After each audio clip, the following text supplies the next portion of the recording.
On May 15, 2014, the Federal Communications Commission voted to consider an especially heinous plan to eliminate net neutrality and make the Internet pay to play. In 102-degree heat, 36 dedicated activists, from children to senior citizens, rallied in protest at the Los Angeles FCC office. These are their stories. My name is Harry George, and I'm a systems admin. I work with this technology every day that controls the backbone of the internet. The excuse the cable companies give about why they need to put these fast lanes in for the internet is complete bull. The truth is, the technology exists. It's already in place, and it's already being used. The only reason that we are paying more than the rest of the world for internet is because of corporate greed. The internet is for the commons, it's for everyone, and now we're deciding that corporations are going to be able to go out and decide what websites you can go to, which ones are going to load fast, which ones aren't.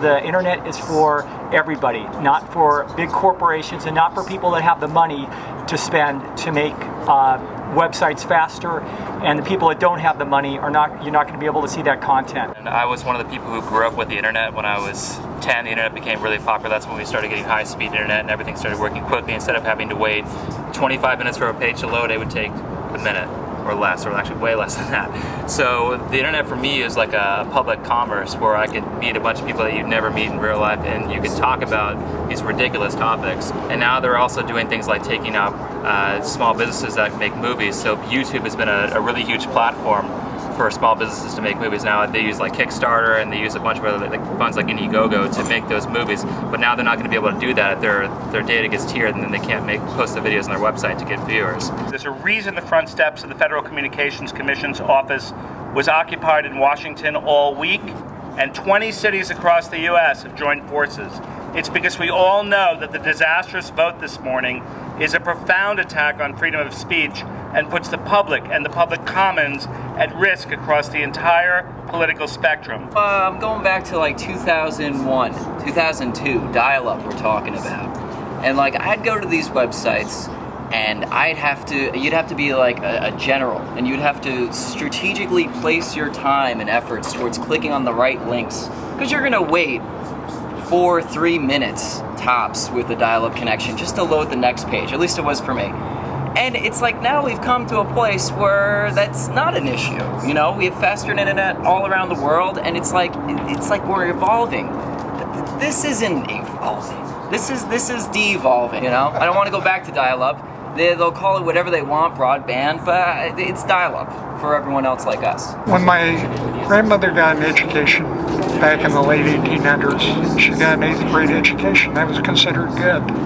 My parents got a high school education. I was able to go to college. One of the things I see so important in the internet is that it allows all of us to reach out and educate each other. It's about all of us and knowing all of the families in the world. It needs to be open and free. I have a blog where I draw webcomics. If big companies took too much bandwidth, my blog would load a lot slower if it loaded at all. I'm 11 years old, Chairman Wheeler. My parents can't afford the ransom money it would take to keep my blog viewable. Also, I'm a gamer. The best gaming companies make the best games.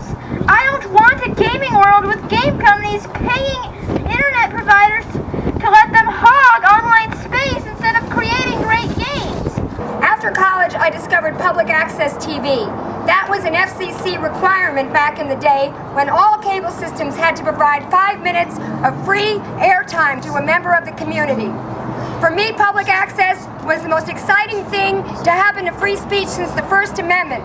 But with the internet, anyone with a smartphone can make their own videos and post them on YouTube or Facebook. And because of net neutrality, anyone can start a blog and have it load at the same speed as the New York Times. My son started a blog when he was 15 years old about baseball, and now he's a musician publishing his music on YouTube, Bandcamp, and SoundCloud. Our Are we going to let them take over our internet? No! Are we going to allow them to let companies who can pay more get a fast lane into our homes? No! Do we want the internet to go the way of cable TV with tiered pricing and endless channels that all look alike? No! The next 4 months is the last chance we have to ensure the commons of public discourse, to protect ourselves from corporates controlling free speech. Time Warner, Comcast, Verizon, these are the gatekeepers who are looking to trade your freedom of speech for their profits, and right now they have the FCC in their pocket. Please call the FCC today. Call your senators and congressmen and women. Call the White House. Tell your family and friends to reach out. Tell your representatives that the internet does not belong to the broadband companies. It belongs to the people who paid for it. That's us. Who's net? Our net. Who's net? Our net.